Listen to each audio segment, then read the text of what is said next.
Hi, I'm Jenny, the Social Media Manager at Autoshop Solutions. We are an automotive digital marketing agency specializing in websites and internet marketing solutions. Today, we're going over what happens when you get a bad review. What happens when I get a bad review? It happens. Every business at some point has an unhappy customer. Unfortunately, oftentimes they are the loudest. There are a few ways to mitigate the effects of a bad review. You can't please everyone.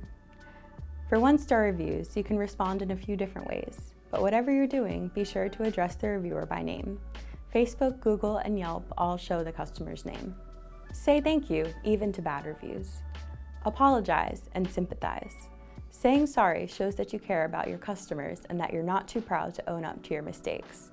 Even if it's not your fault, say sorry anyway. Take responsibility. Don't make excuses. Even if what happened was an uncommon occurrence, an isolated case, an unfortunate incident, an off day, acknowledge the customer's experience. At the same time, provide reassurance that you hold yourself to high standards.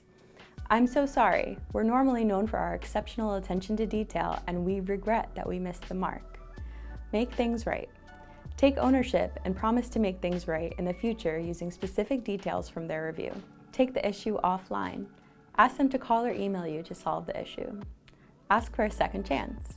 Not only does this create an opportunity for you to change their mind, it also establishes confidence in your ability to deliver an experience worth raving instead of ranting about. Thanks for watching.